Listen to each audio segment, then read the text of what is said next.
বিচ্ছিন্ন কিছু ঘটনার মধ্য দিয়ে শেষ হয়েছে চট্টগ্রাম বিশ্ববিদ্যালয় কেন্দ্রীয় ছাত্র সংসদ, চাকসু ও হল সংসদ নির্বাচন।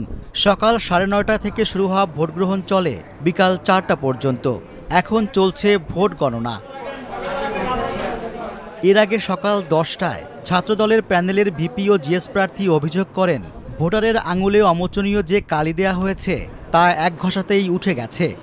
যেখানে শিক্ষার্থীদের যদি রায় প্রতিফলিত না হয়, যেখানে কারচুপি হয়, অনিয়মের এতগুলো অভিযোগ আসছে, সেখানে আমরা একটা বিতর্কিত জিনিসকে মেনে নেওয়া, এটা আর একটা অন্যায়কে সমর্থন দেওয়া। এদিকে ছাত্র শিবির সমর্থিত প্যানেলের ভিপি প্রার্থী মোহাম্মদ ইব্রাহিম হোসেনও একই অভিযোগ করেন। প্রধান নির্বাচন কমিশনার অধ্যাপক মনিরুদ্দিনের কাছে এ অভিযোগ জানান তিনি।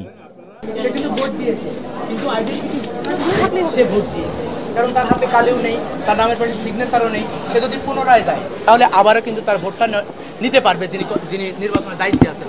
তো স্যার, এই জায়গাটাই হচ্ছে আমাদের সবচেয়ে শঙ্কার বিষয়। ভোট দেওয়ার প্রক্রিয়া স্বচ্ছ ছিল না বলে অভিযোগ করেছেন দৃষ্টি প্রতিবন্ধী শিক্ষার্থীরা। ব্রেইল পদ্ধতি ভোট না থাকায় ক্ষোভ জানিয়েছেন তারা। ব্রেইল পদ্ধতিতে ভোটদানের ব্যবস্থা যদি করতো, যেটা আমাদের ঢাকা বিশ্ববিদ্যালয়ে ছিল, সেটা হলে তাহলে আমার কারো কোনো সহযোগিতা লাগতো না, আমার ভোটটা আমি নিজে প্রদান করতে পারতাম।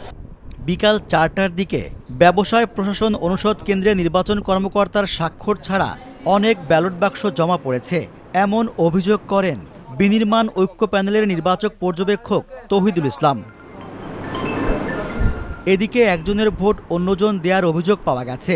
বিজনেস ফ্যাকাল্টি ভবনের 235 নম্বর রুমে মিফতাউল নামের এক ভোটার এই অভিযোগ করেন।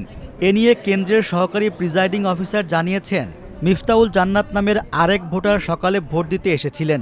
তার পরিচয়পত্র ও চেহারায় মিল থাকায় পোলিং এজেন্টরা কেউ আপত্তি করেননি। শেষ দিকে কেন্দ্রে লাইনে দাঁড়িয়েও ভোট দিতে পারেননি বলে অনেক ভোটার অভিযোগ করেছেন। এ নিয়ে হট্টগোলের ঘটনাও ঘটেছে। আমরা ভোট দিতে পারবো না, আমাদের যে ভোটাররা আছে তারা যদি আমাদের ভোট না দেয়, আমরা নির্বাচিত কেমন হবো? ভোট শেষে নির্বাচন কমিশনের বিরুদ্ধে পক্ষপাতের অভিযোগ তোলে ছাত্রদল।